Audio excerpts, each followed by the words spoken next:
Here we go. Live on Facebook. Woohoo! Ah, yes. Ah. It's like, yes, this is happening. Okay, we're going to go live now.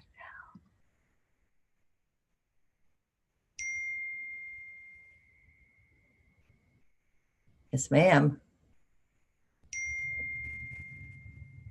All right, let me get to my page. Okay, videos. Yay! Ta-da! We're here. Okay, let me go back to Zoom. Okay, everybody, we're going to start in just a moment. I'm going to bring Dr. Christy in. And let's see here. Got two people. This is going to go so much smoother today. Okay, panelists. Yes. One. We have two people here. Let's bring in Dr. Christy.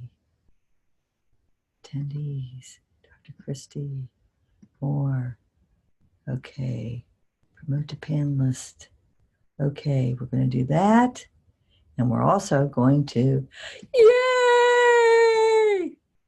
All right, now we're going to get Dr. Christy to be more, as in make a co-host. Yes! Woohoo! Woohoo!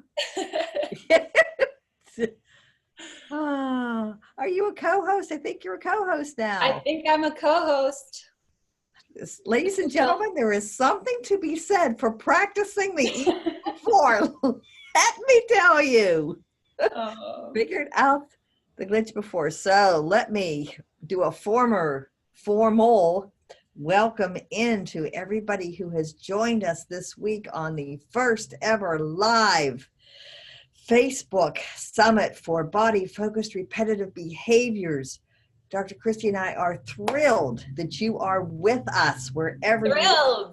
Thrilled! I'm thrilled that I figured out the technical thing. So yes.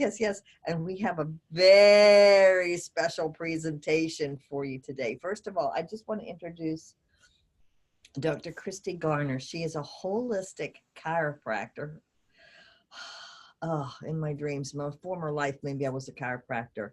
She is a genius as far as nutrition is concerned. She takes into account the whole mind, body, and spirit of her patients. She is a healer.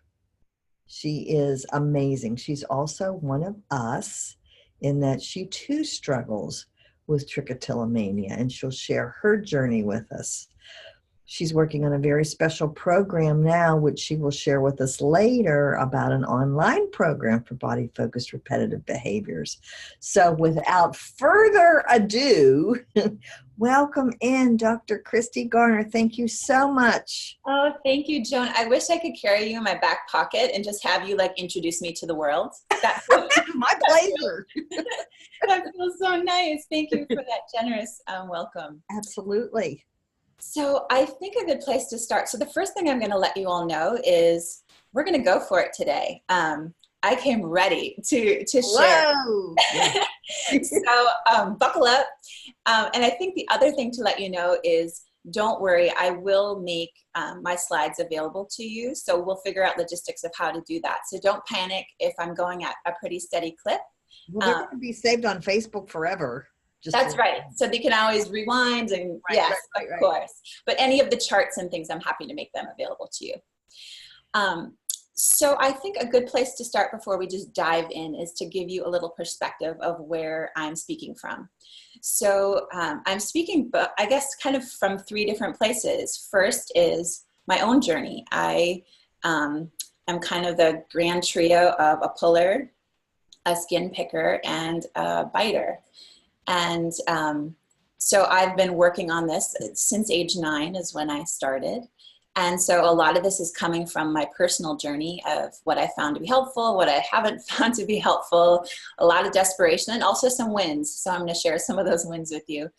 And then I'm also coming from the perspective of a clinician. So I've spent the last 15 years working with people with really sensitive nervous systems, a lot of kids on the autism spectrum who also had BFRBs as part of their stimming. So that's where a lot of my clinical experience is in that group of individuals. And then as a mama, my 16-year-old daughter, I know she'd be okay with me sharing because she's actually presenting with me for the first time this year at the conference.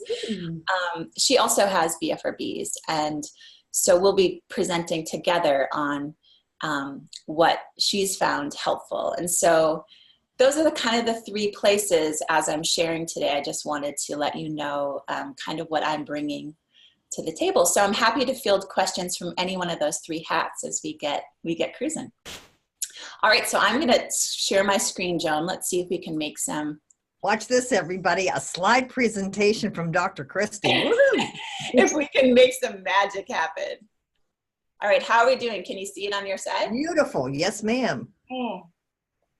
Okay, so today we are going to look at what are the ways that you can literally have an influence over the expression of your genes. And I know that sounds like a huge thing to take on in an hour, but we're unreasonable and we're going to go for it. So my focus in practice has been on epigenetics, and we're going to talk about that. I'm going to just break it down for you, and I'm going to make it super simple. You know, I learn in pictures. That's why I put all these pictures up for you. So in case some of you also learn in pictures, I hope this is helpful for you. So this is just a little collection of some of the studies that are genetic, that show a genetic correlation with our body-focused repetitive behaviors. And I think a lot of us can relate to the fact that we have different people in our family, different generations. I know both of my grandparents were skin pickers. I'm a picker, puller, biter, and my daughter has BFRBs. So there's definitely some genetic inheritance in our family. And so it seems like we're kind of cueing in on, there's definitely a genetic component. And in some ways, that's great. But in other ways, I know initially when I started learning about these things, I felt kind of hopeless. It's like, oh, well, that stinks. Like, if it's my genes, I didn't get a say, you know, on what genes I inherited. And so what's really encouraging and really the impetus for me in learning everything I'm going to share with you today was in trying to help the kids I worked with autism. Because similarly to BFRBs, there is a genetic component in autism. And so it was just out of a desperation to provide some hope, some answers, some ideas of how to help these kids and their families.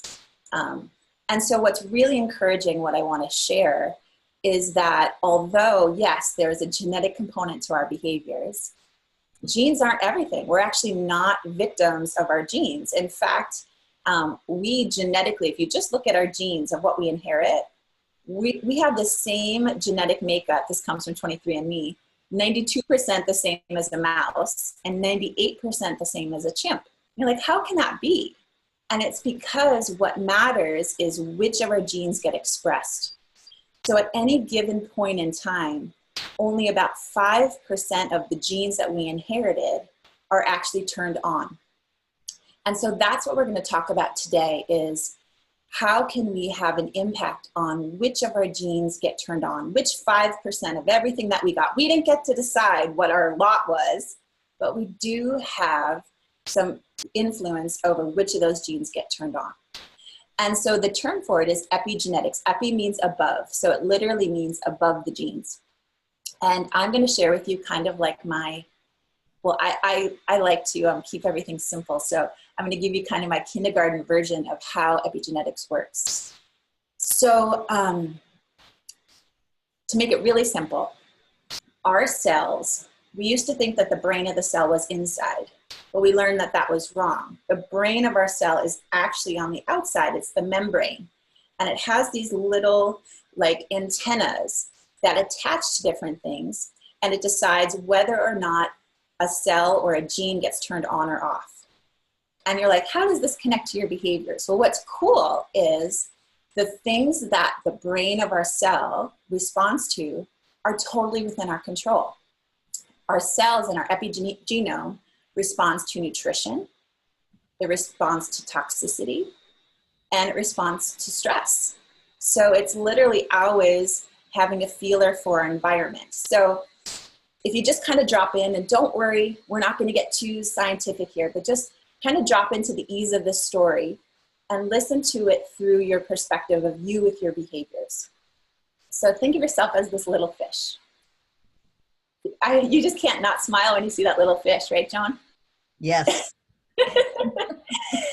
And your environment is your fishbowl. And this is actually a really appropriate analogy because our bodies are just a huge percentage water. So think of you're in your environment, this is your epigenome, and you're in your fishbowl. And as long as you have nice, clean water and you get some really nice food dropped into your bowl, and when someone bugs you, you have something to like hide behind, you know, some safe space that when you feel stressed, you can kind of relax, then you're a happy little fish. I'm gonna move this over here, so and so that's all great. I'm actually gonna post it down here. Okay, so, oops, I didn't like that I did that. All right, so here are the 3 reasons we express dis-ease genes. So, and I call it dis-ease because any disease is just the body saying there's some dis-ease here. So the first reason why we might express genes is there's too many toxins. Imagine that you never cleaned out your fishbowl, you know, that it just kept getting dirtier and dirtier and dirtier. And this could be environmental toxins. So this might be heavy metals. It might be pesticides in our food. It might be all kinds of crud in our air. It could be any amount of toxins. It could also be living toxins. You know, there's a lot of research now coming out about strep infection and pandas and pans and relating to our behaviors. It might be parasites. It could be viruses. So anything that's a toxic irritant to our body that's in our fishbowl. That's number 1.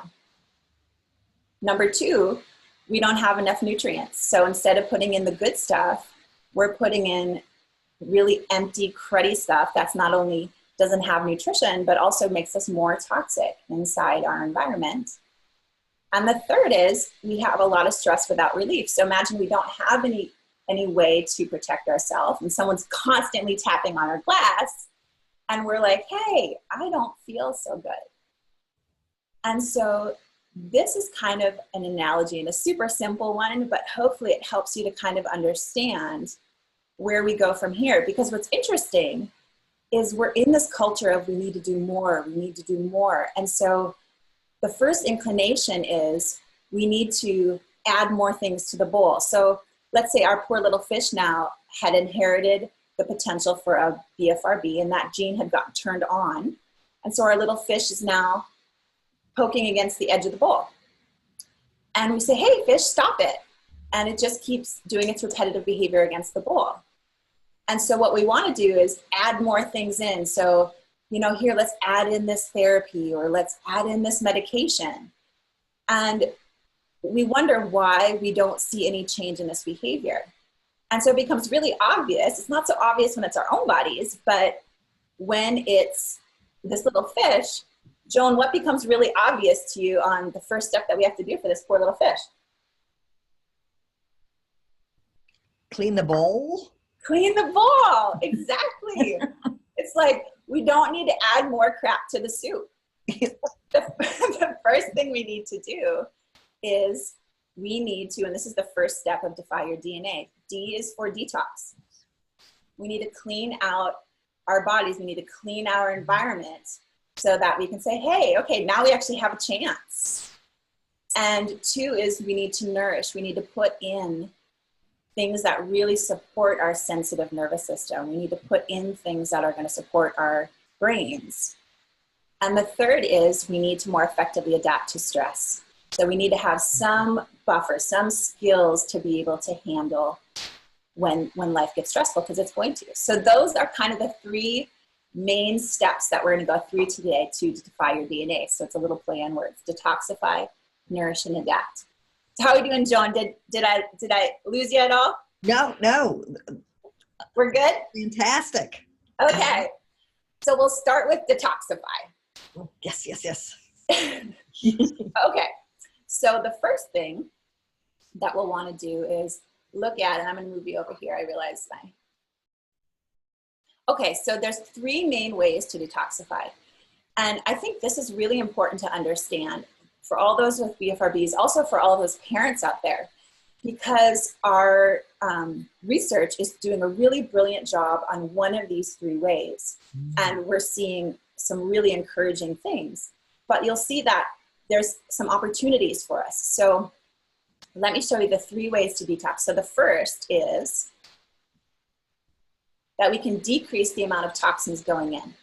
So in general, there's only 3 ways toxins get into our body. We breathe it in, we rub it on our skin, or we eat it. That's it. And so number 1 is we can decrease the amount of toxins coming in. The second is we can help the liver. So the liver is what's going to clean our whole body. And we can help the liver to detoxify better.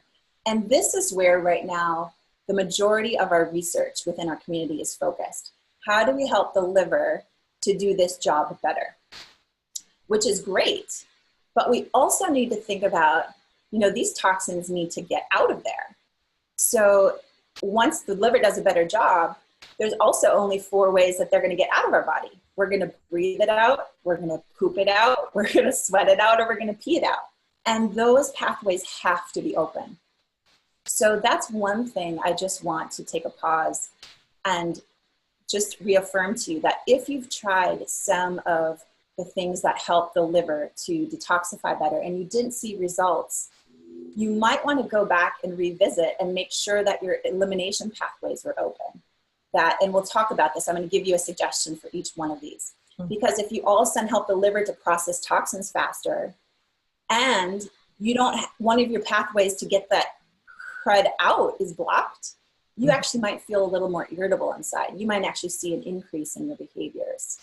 So you always want to pair, if you're going to support the liver to do its job more fully and more effectively, you always want to make sure the evacuation pathways are wide open. Does that make sense, Joan? Oh, yes, yes, yes. Amazing. When I was in Manila, I just got back from Manila, Philippines, and now I was so afraid to sweat because the humidity there, it's very hot. Fahrenheit wise, it's around 90 plus degrees because they're in their summer. The humidity levels are very high, around 70%. When I first went over there, I just oh, this feels like soup. But then after a few days, my body became accustomed to it, adapted to it. I began to sweat. And then when I got home, I thought, it's way too dry around here. So I went to hot yoga. Oh, that's great. To help get that pathway going. Yes. That's brilliant, especially when you're traveling, to be able to sweat. So I'm just going to give you, I'm this blend. I'm this funny blend of, I love everything, energy, and I'm really open-minded when it comes to, I just like things that work. And then I have this other part of my brain that loves science, that loves to understand the how and the why and how this stuff fits together. So in case some of you listening have that side of my brain, kind of the science part, I'm going to include some of the research so that that part of your brain can feel these things actually have some science behind them. Okay. So one of the studies there that we have in our literature is about N-acetylcysteine. And some of you might have heard about NAC. And NAC, when I move this, Joan, can you see you? Yes, definitely. But I'm moving you too. So okay, good. Okay, perfect. You can move on your end and I can move on my end, but everybody can see everything just to let you know. Perfect. So NAC, if this is new to you, is something that, if we're just going to make it really simple, it helps the liver to detoxify better. It helps in that middle zone of what I was speaking about. And that is in part why it's helpful for our behaviors, because again, and what I often lecture about is sensitivity of the nervous system, because that's really my lane. So I don't want to go too in depth, but if you just want to consider, one of the things that we have genetically inherited is a really sensitive nervous system. And that's not going to change. So we're not going to do anything to change that. What we're going to do is help to empower this sensitive nervous system, this sensitive body, to really be at its best. And one of the things that's really irritating to a sensitive nervous system is when you're toxic inside, when you have all this stuff that's floating around, it irritates your nerves. And when your nerves are irritated, it causes your urges to increase, because we do these behaviors to soothe ourselves, to soothe our nervous system. It's actually a really smart strategy that a lot of us started when we were young, and it just became habitual after that. But we don't do it for no reason. But that's a whole nother talk. So, but just to explain a little bit why NAC helps, it's because it takes that toxic burden off the body. It's helping with step number one of helping to dial back these genes, which is it helps the body to clean itself out more effectively. So it's helping that middle. Now, one thing I want to encourage you is, if you've tried NAC and you haven't seen a really positive effect, you may want to couple it with some of the other things that I'm going to be sharing with you, because you need to, number one, make sure that everything can get out. So the NAC is going to help your liver to break things down. But then those toxins that it breaks down have to get out of your body. Otherwise, they're just going to recirculate, right? And the second thing is we need to decrease the onslaught of what's coming in so your poor liver has a chance. So I'm going to give you some specific suggestions about that. Now, another thing that's been studied is milk thistle. And again, you're going to see a theme. Milk thistle helps the liver to detoxify better. That's why it potentially helps. Number 3 is glutathione. This is the one that this is a brand new, this is kind of the main focus right now. And again, glutathione helps the liver to detoxify better. I think we have a theme here, Joan. What do you think? I was going to say, woo, okay. But I like for people to understand, both individuals with BFRBs and also parents, on why are we studying as a community these specific things. It's actually really intelligent. We're trying to lower the toxic burden of the body so that the nervous system isn't so irritated. So that we're trying to lower the irritation on the inside. Okay, so we see a theme there. And I already know the question I'm going to have, so I've put in an answer already. Yeah. I really like combinations of N-acetylcysteine with milk thistle, with other herbs that help to support the liver. You know, in science, we like to isolate in studies so that we can say, yes, it was that one thing that made this change. But I find in clinical practice, there's so much intelligence of the plant world that if we can take whole plants rather than little isolates, you'll get a much deeper, a more positive response. So I like a whole food blend of these things. All right, so now up, so we talked about how do we help support the liver. But then we also have an opportunity to decrease the toxins that are coming in. So through our lungs, through our skin, and through what we eat. So I'm just going to give you one of these just to keep it simple. So one is we want to clean the air. And one of my favorite is just a HEPA air filter. My favorite brand is Austin Air. That's just the one I use. But anyone that has a HEPA air filter is great. You want to use toxic-free personal care products. And this is actually what my daughter Jaden and I are presenting at the conference. So if any of you are there, I would love to see you. Jaden is actually the expert on this. I am supporting her. She's obsessed with finding natural, clean beauty products that really work. And one of the resources that I'm going to share with you, I'll give you a little sneak peek in case you're not able to come to the conference, is you can search to see the safety of your personal care products at this website. It's a nonprofit, ewg.org/skin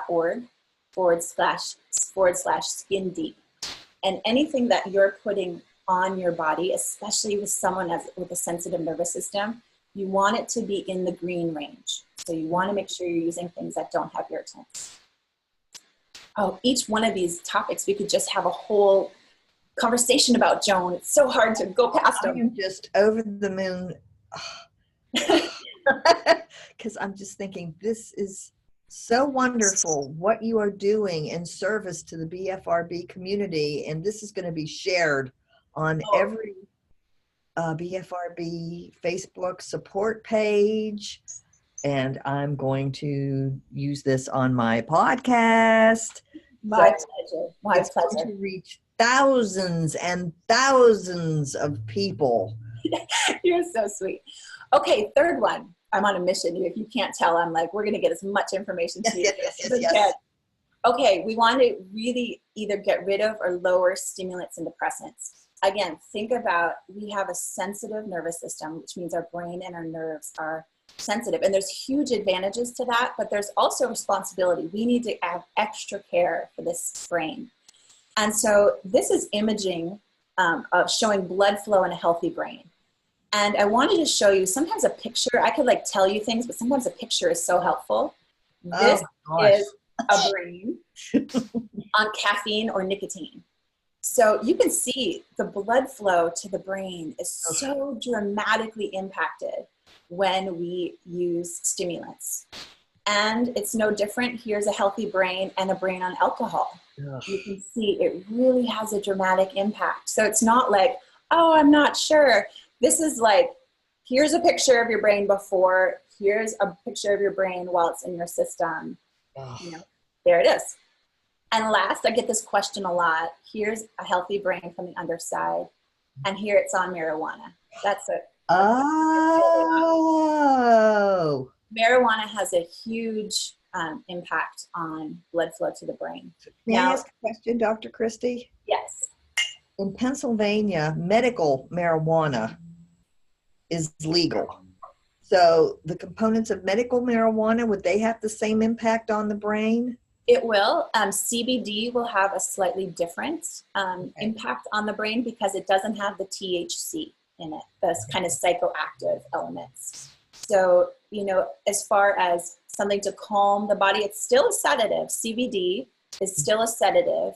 So it's going to decrease a little bit blood flow to the brain, but not as dramatically as smoking something with full THC. I really prefer to use some different adaptogenic herbs to help the body wind down. I totally agree, but I know that question is going to pop up, so I just wanted to slip it in there. We can maybe do another whole talk about how do you calm yourself in ways that support your brain. That would be really cool. Okay. Third is, how do we increase the amount of toxins coming out? How do we help to breathe it out, poop it out, sweat it out, and pee it out? And again, this is going to be the main one that gets stuck. I learned this the hard way in clinical practice. You don't have to do this too many times before you realize that we can't support the liver to upregulate detoxification without all four of these pathways being clean and open. Otherwise, it'll backfire. And so the first is to breathe it out. So I'm just trying to find the best place for us to live. Okay, let's put it down here. Just get moving. Any deep breathing will be great to detoxify your lungs. One thing I'll share with you, and one thing I actually will be sharing in my program, is the exercise I do, which is rebounding, jumping on a little mini trampoline. Cool. Actually burns 30% more calories than running.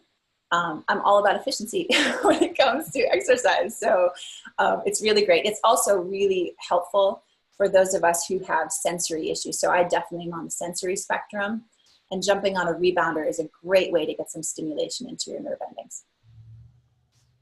Okay, poop it out. I'm not going to be shy about this one. We have to poop every day. Must. And so if you're not, you need to find ways to support yourself. One simple thing is you can make a flaxseed tea. And again, I'm happy to send this to you, this ingredient. Really good. I need to get some flaxseed. It's also really helpful if you reposition your pelvis, if you put your feet up on, you know, you can buy a fancy squatty potty, or you can just use your trash can in your bathroom. Elevate your feet up, and that'll tip your pelvis back and help elimination to be a lot easier. So pooping is a must. We need to be able to sweat it out. And this is one of the main ways that we eliminate toxins. So I really love to skin brush. Super simple. Before you take a bath or a shower, grab a skin brush and just gently brush your skin towards your heart. It's going to open all of the pores of your skin so that toxins can get out more effectively. And then to your point, what you mentioned, in Manila is just being in like a hot bath, a far infrared sauna, a hot climate. It's great for detoxing the skin. You know, our skin needs to sweat, so whatever it takes to help your body sweat. And then we need to make sure that we have enough hydration to be able to eliminate through the kidneys. So one of the easiest ways to do this is just first thing when you get up, have a big glass of water on your nightstand, and just before you do anything else, you drink that big glass of water. Extra credit, you can add, you know, fresh lemon and squeeze it. Don't even worry about it. You can, as long as you get that water in, you're going to have plenty of fluid, because you need fluid to carry all the toxins out of your body. And then, of course, eating lots of fresh fruits and veggies. Okay, so that was detoxification. How are we doing, Joan? Anything you want to add on that section? Not that I can think of at this second.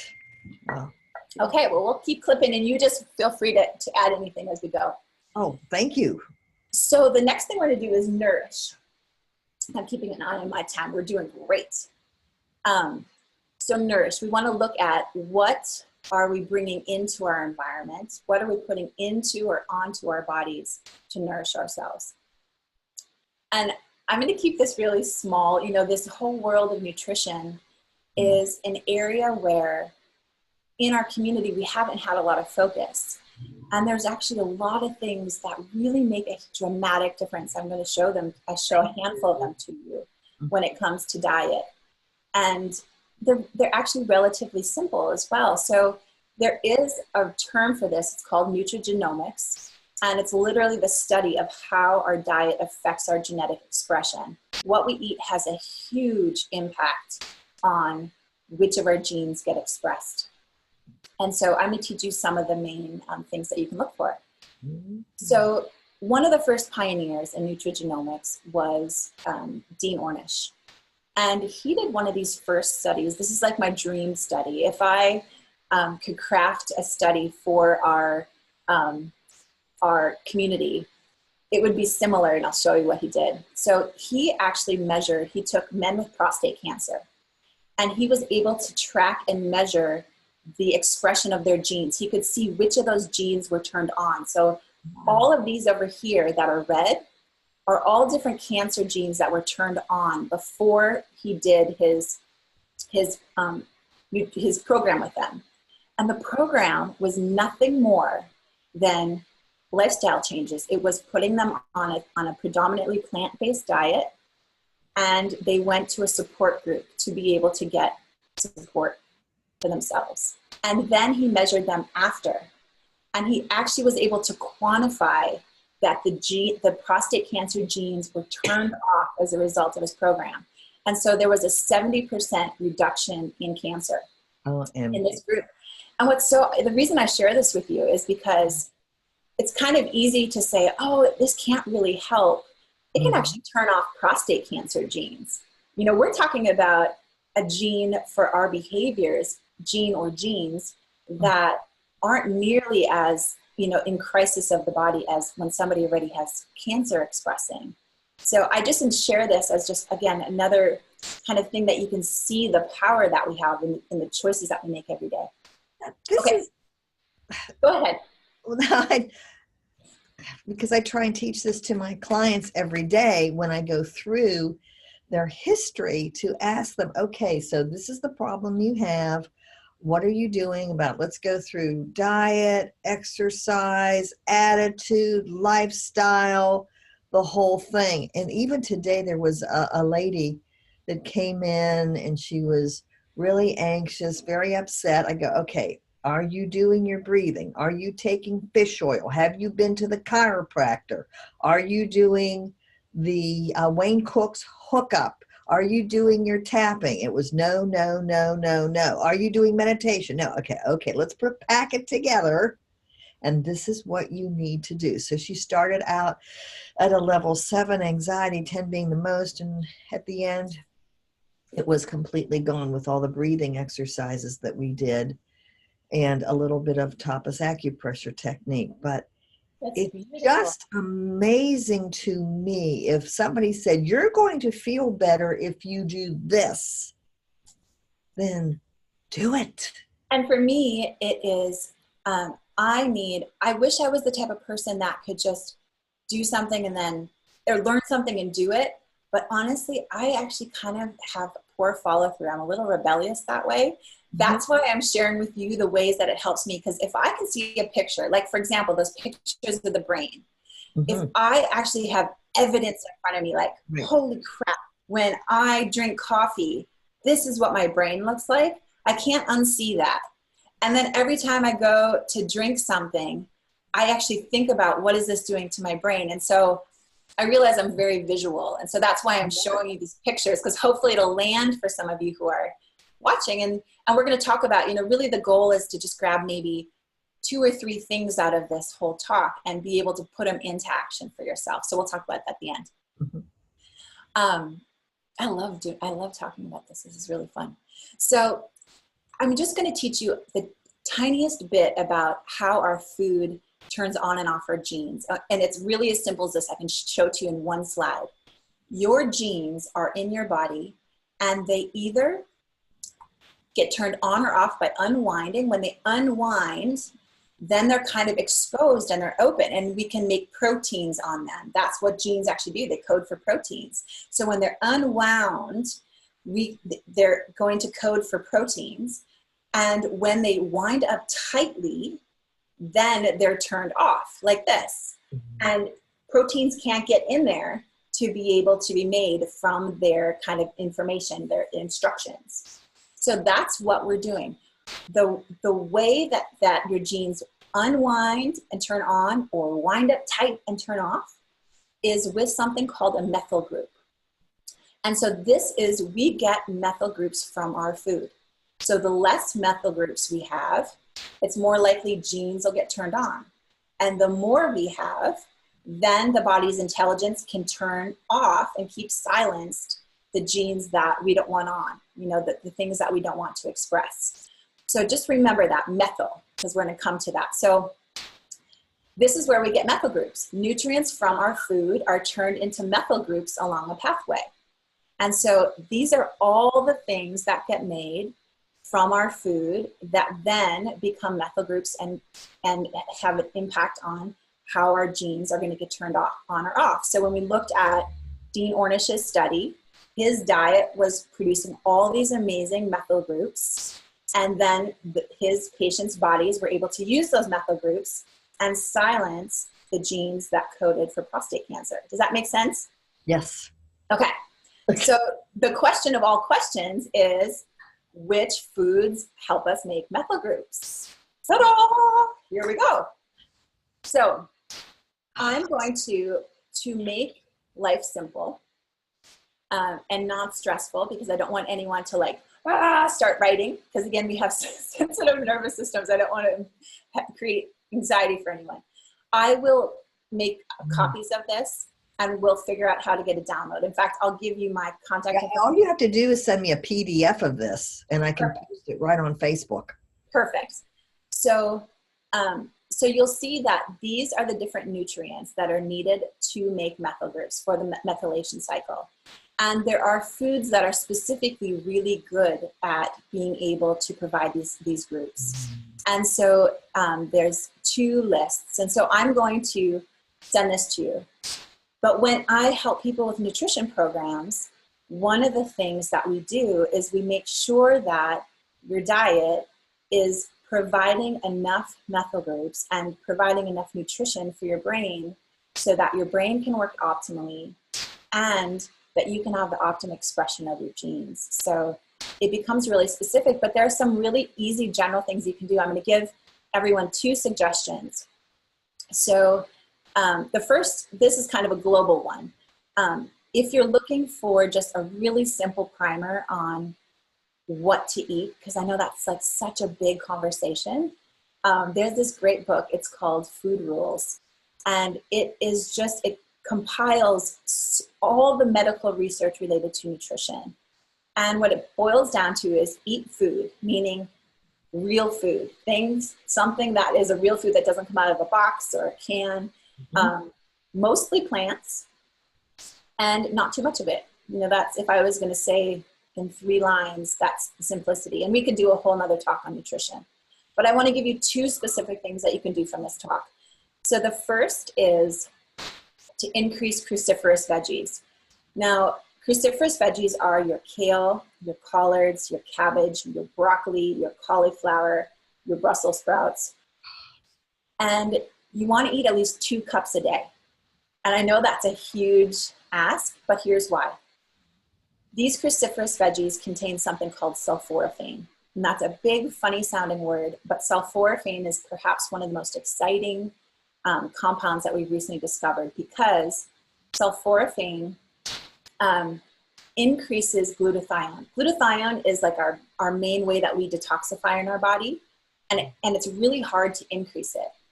And sulforaphane actually really increases it, but why it's so amazing is it can get inside the brain. It can cross the blood-brain barrier and actually can get into your brain.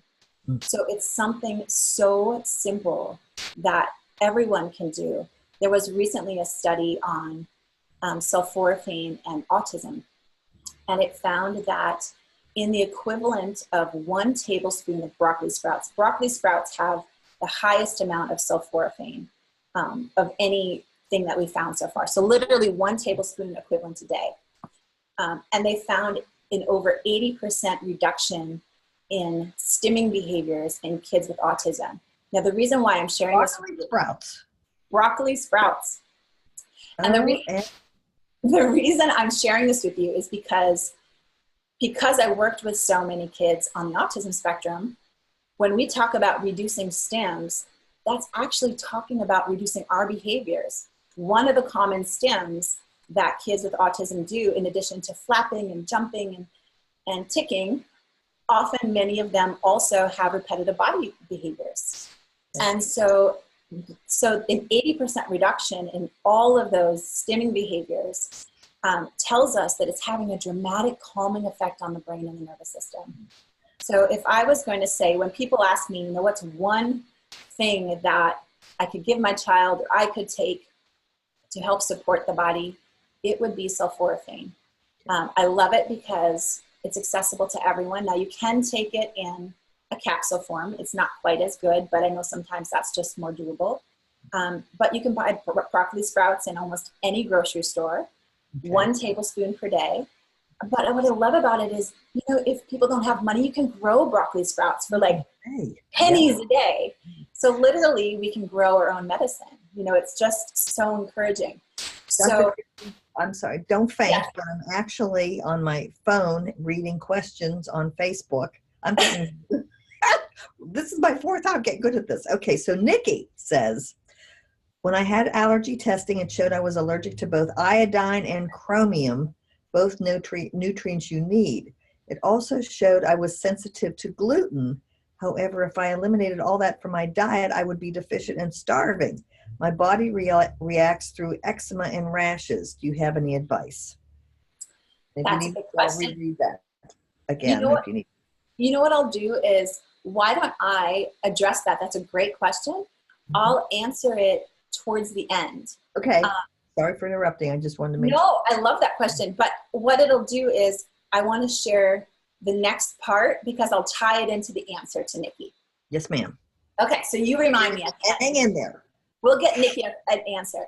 Now, another thing I just want to, I realize I'm such a control freak because I'm used to being able to have a patient in front of me and so I can monitor. So if you take sulforaphane, you want to think about it's going to help the liver to detoxify more effectively. It also helps the brain to detoxify more effectively. So you need to have those pathways, those evacuation pathways wide open and clear. So make sure that you're peeing, making sure that you're pooping. You know, you just need to make sure those pathways are open. So that's the only caveat I'm gonna share about that. All right. Second thing is that you want to have more sulfur-rich foods. Sulfur also helps to get that methylation cycle, that detoxification cycle going. So high-quality sulfur-containing foods, including eggs, garlic, and onions. Now, what's interesting is my diet is predominantly vegan, with the exception of eggs. If you look at the list of all of the different foods that help to encourage the cycle for nutrigenomics, eggs is on almost every category.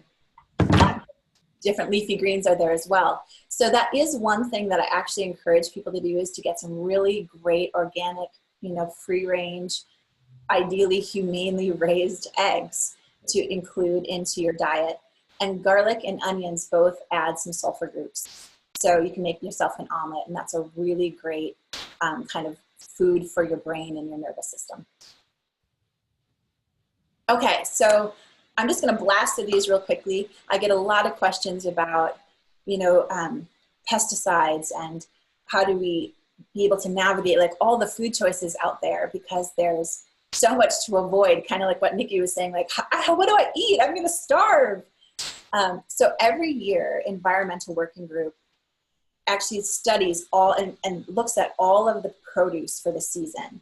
And they measure the pesticide residue on that produce. And so they give you the top, the dirty dozen. So these are the 12 things this year, specifically at least, that you want to make sure to buy organic, because they have the most pesticide residue on it. So this is the dirty dozen. Mm-hmm. And then these are the clean 15. Oh. So these are the things that have the lowest pesticide. And so if you have to make choices about where you're spending your money, this just helps you to make a more skillful choice. So the dirty dozen and the clean 15. All right, that brings us up to number 3. Let's see, how are we doing on time? Oh, we're doing good. You take your time. I don't care how long this takes. The whole other world is on hold. Okay. So we talked about detoxifying. We talked about nourishing ourselves, and all related to our gene expression. Now we need to talk about how do we more effectively adapt to stress. And Joan, this is like, I know this is your lane, so I'm gonna call on you. But the first thing I just want to say is, one of the most healing things is for us to connect, is for us to come out of isolation and be able to reach out to another human being and be seen. And there's just nothing that replaces that connection. And so many of us, and I'll speak from experience. I mean, I hid that was almost my full-time job for 20 years of my life, was combing my hair the perfect way and wearing my long sleeves and just keeping everything hidden from the world, trying to keep everyone at a distance so they might not notice my behaviors. And so I just really want to encourage that the most important thing is to connect. So, TLC Foundation has a great resource, so you can find a trained therapist. Of course, we've got amazing people in our community, you being a brilliant, brilliant resource, Joan, Kaylor. So to find a therapist who's trained, to find a support group for yourself, to be able to connect with other people. So I just wanted to point out this resource to those of you if you might be new to the community.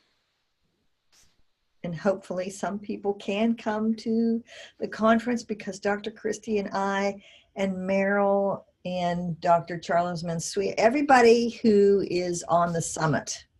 Yeah, we'll be there. Able to make that, but everybody else is going to be at the conference, and we so look forward to meeting you. Yes. So again, just check out bfrb.org to learn more about the conference, and it's always a really great time. So if you're on the fence, I met Bruce Lipton. Yes, yes. And another thing I want to encourage you is, especially if you haven't been to a conference before, I just give you permission right now to come up to me.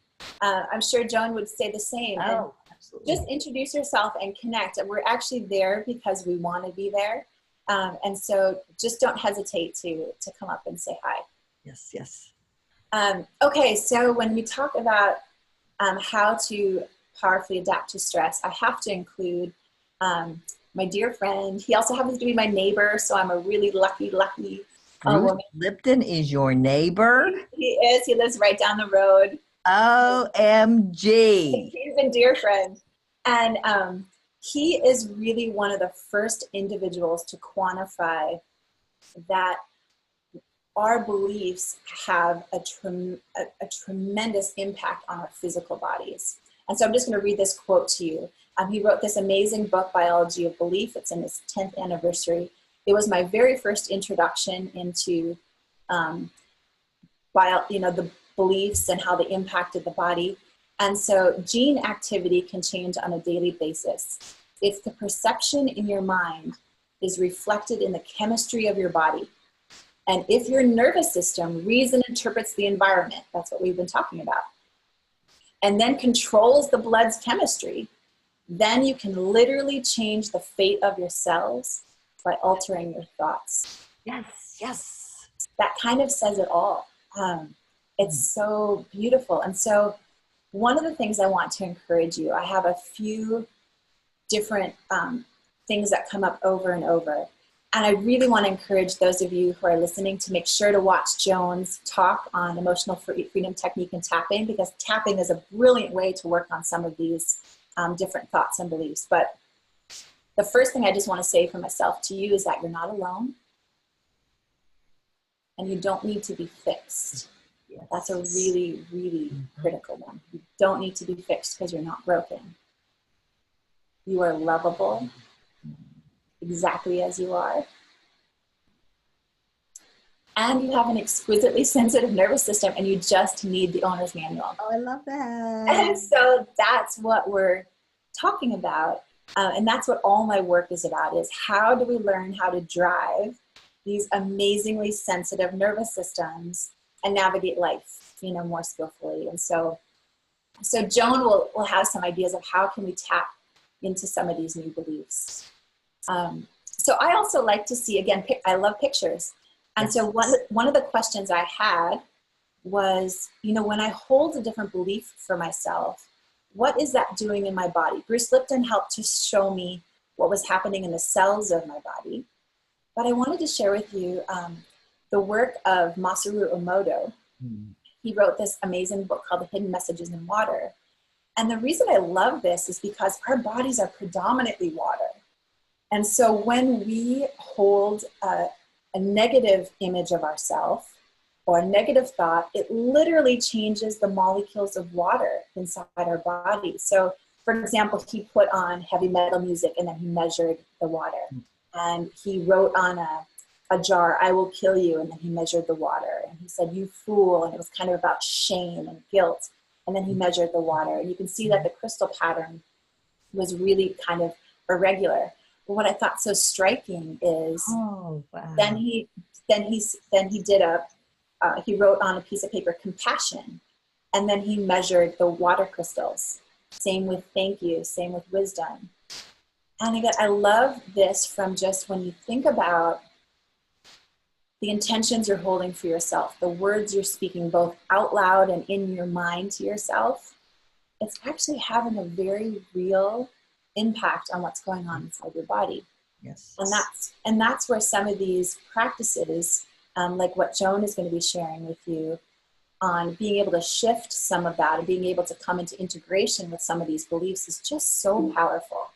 So one of the things I do, Dr. Christy, is I have a water cooler in my office, and what I will do is when I load the water jug on top of it, I'll ask God to bless the water for the highest and best use of everyone who uses the water. So, bam.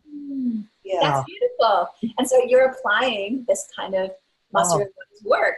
Yeah, that's Absolutely. beautiful. Someone taught me, you tell me if this is correct, that we are 80% water anyway. So, of course. And I've heard even higher, it just keeps going up. It seems like we're mostly water and we're mostly microbe. We're like very little human. It's fascinating. Another tool I use, I like to give people tools because I know for some people, there's a lot of time between therapy visits. There might be a lot of time between support groups, and we're with ourselves a lot. And so one tool I found really helpful is the heart rate, the heart math inner balance. It's a pretty inexpensive tool, and what it does is it measures the coherence between the brain and the heart. So it can actually give you some feedback as to how your system is running. And I like that because it's sometimes nice to have something that you can actually look at to be able to see, kind of to gauge how things are going. And so what you do with it is you breathe, and I think I even have, let me see, I think I have so I have the breathing monitor here. So what it encourages you to do is to inhale as the flower is getting bigger, and exhale as it's getting smaller. And so I'm just going to invite you, we've got just a handful of minutes. I just want to take a couple breaths together. So just watch and breathe with this. And I want you to envision breathing into your heart and holding a positive intention. Just feeling a positive emotion flowing over you.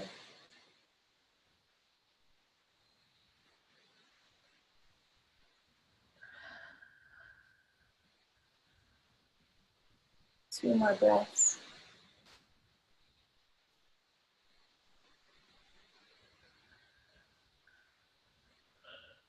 The last one.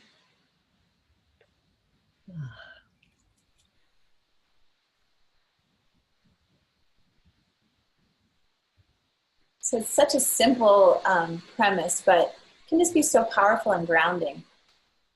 And speaking of grounding, this is the last tool I'm going to give you for the day, which is one of my favorite things. I spent 2 years just studying the physiologic impact of what happens when our body is in contact with the earth. Oh my. And why did you spend 2 years? Okay. Yeah, Yes. I spent a ton of time researching and teaching about it.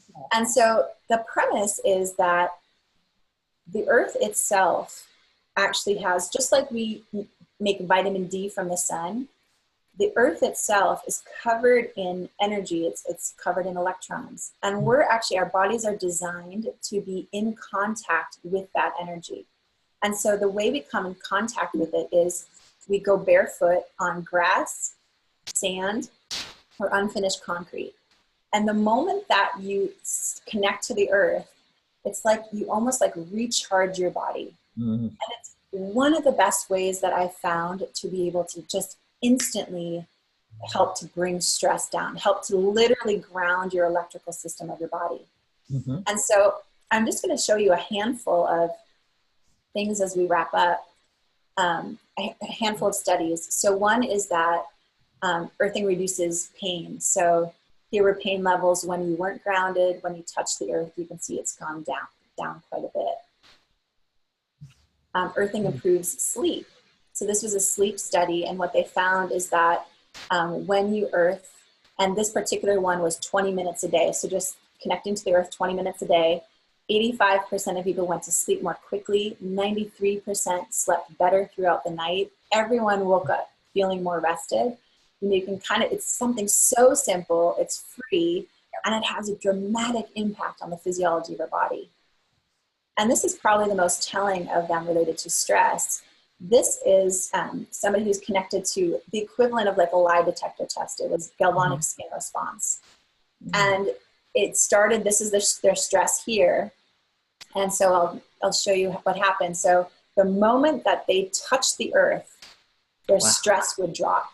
And this happened in every single person, every single time. So it's not like it works for some people, it doesn't work for other people, that it doesn't work all the time. Literally, when our bodies touch the earth, our electrical system, or our body, which is what our brain and our nervous system is, it's an electrical system, it grounds. And just like when you ground an electronic, it works better. It helps to decrease the stress on your body. So I wanted to offer that as just something really simple. If you're feeling overwhelmed, kick off your shoes and just get outside. I have an earthing mat in my office, and my clients come in, and those who know what it is, they say, I need to earth. And so they just take off their shoes and socks and get right on the mat. That's beautiful. That's beautiful. Okay, so I'm going to put everything on one screen of what we learned today, and then we'll see how it goes. So we talked about the 3 steps today were to detox. The second was to nourish our body. And the third was to adapt more effectively to stress. And so that was our little play on words. So what I want to encourage you is that the epigenome learns from experiences. So it's much less like a light switch. It's much, much more like a dimmer switch. So what I want you to think about is every single choice you make, especially in the categories we talked about today, it's moving your gene expression in one direction or another. So literally, like every choice you make, you're either turning on, you're dialing up the genes that, you know, code for wellness and vibrancy, and you're quieting the ones that might be coding for the things that you don't want, or you're heading in the other direction. So just every choice literally is an opportunity, and your epigenome actually learns and remembers. And so that's really encouraging, because you can actually, like, from this day forward, no matter what genes that you inherited, you can actually start slowly working your way to your most optimal expression. Okay, so I'm going to send this to Joan so that you can see. So what I put together is everything that we talked about today, I put on one screen. And what I want to encourage you to do is in each section, in each detoxify, nourish, and adapt, I encourage you to choose one thing that you could put into practice for yourself. So literally, you know, choose one thing that you're going to do. And that way you can feel confident that, you know, you're taking this information from information and actually bringing it into your life. I think that's what we got, Joan. Holy Toledo! Oh, thank Woo, did it so much. Oh my gosh. Well, I'm thinking questions. Okay, Dr. Christy, for those of us who would choose some of those wonderful broccoli, kale, cauliflower, even though they have lots of pesticides and everything, if we don't find organic, what's the best way to cleanse them? To put a couple drops of essential lemon oil in water and let them soak in there a little bit? Or what's the best way to cleanse them from that? You know what, the truth is that you can't cleanse it out. It gets into issues of the, you know, that's what they study in environmental working group. So organic or forget about it. Okay. Yeah, so, but you still want to clean, you know, just for bacteria and things. So a couple drops of essential oil is great because it will kill any living toxins. Okay. A little splash of white vinegar is great. Just there you go, white vinegar. Yeah. Okay. Both of those things are really great ways to clean it. So one thing I want to just pass on is that I will be offering free mini courses, kind of that build on what we spoke about today. I'm going to be offering a free mini course specifically for pulling, for picking, and for biting. And so if you're interested in that, you can either send me an email. This is my personal email address. Or I think I have a sign-up page now on drchristy.com. And so you could just put in your information, and that way when the programs go live, you'll be able to participate in them. So one of the things that Leslie brought to my attention in a text is if anybody wants to go to Dr. Christy's website, you've got to put the www dot in front of it, or else it's not going to get there. So www.drchristy.com. That will get you there. If you just put drchristy.com, it's not going to take you there. Oh, perfect. Thank you. So, yeah, I was reminded by Leslie. And then our dear Facebook friends, I would be remiss to this. Going back to... We need to get back to Nikki. Let's get back to Nikki. Any advice about the chromium, iodine, gluten, body reacts through eczema and rashes? Any advice? Okay. So the first thing is that oftentimes when you find you have a lot of allergens, there's usually a digestive weakness. So usually what my approach is rather than avoiding all the foods, which might actually be temporarily helpful because digestion is such an expensive process of the body, you really want to focus in on how can you strengthen digestive fire? How can you make your digestion stronger so you can handle more things. That for quality of life is going to serve you much better. Okay. So you might want to consider hydrochloric acid if you don't have any type of a stomach ulcer. You might want to consider HCl or some digestive enzymes with your meals. Okay. See how you do with that. And related to gluten, one of the things I'll offer is that our gluten in the United States is really messed up because of, number one, the glyphosate that gets sprayed on it. And the second is because we hybridize it to make it super, super gluten so that it can sit on the grocery store shelves for weeks on end.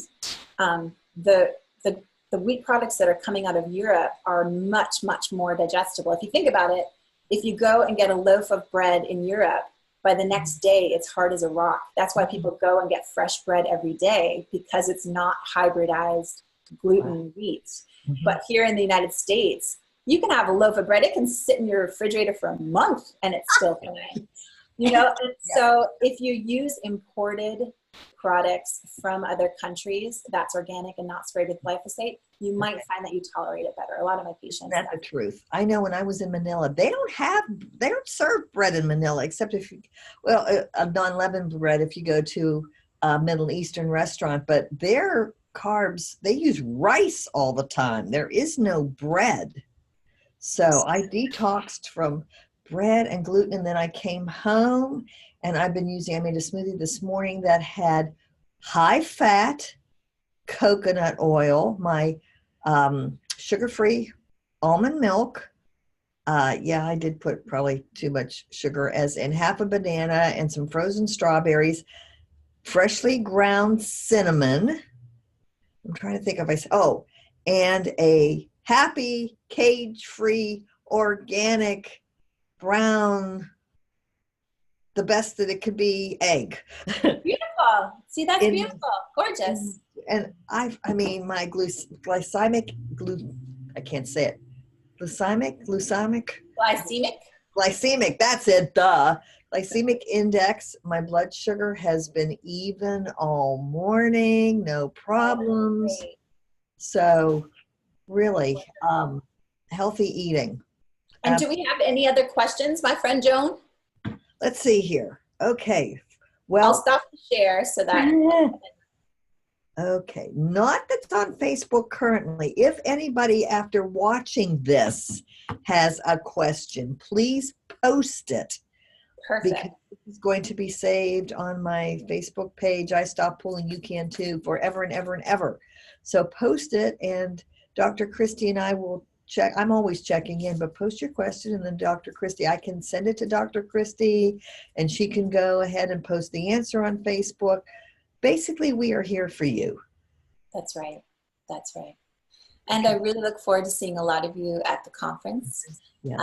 And feel free to reach out. I think you probably got a sense that this is my passion. I love sharing. I deeply understand how challenging it is to live life with these sensitivities and these behaviors, and also how challenging and heartbreaking it can be to parent a loved one through these as well. So if I can be of support to any of you, please know that I'm here. If anybody wants to contact me, my webinar on emotional freedom techniques will be coming up on Tuesday. Sunday, taking a break, got to get some laundry done. And Monday, Christina Pearson will be joining us on the summit, again at 12 noon Eastern. So if you're in Asia, that's midnight. Oh well, stay up. If you're in North America, that's easy to do, or watch it later if you don't have the time, if you're working or something. But I am absolutely thrilled to bring this summit to you. The information is just incredible. So thank you all for listening. Thank you all for watching. If you're listening and watching on my podcast, thank you so much. Continue to ask me questions, and please share this with someone you love, because even though this is specifically for the body-focused repetitive behavior community, what Dr. Christy has taught us is for every human's nervous system. Not only if you pull, pick, bite, whatever you do, but for every human being on the planet. So please share this with someone you love. They'll really appreciate it. And thank you so much, Dr. Christy, for your time, your passion, your gifts. Oh, My pleasure. okay. I'm going to end the live webinar now. So thank you for watching, everybody. Thank you for watching and listening. See you soon. Then I'll do this.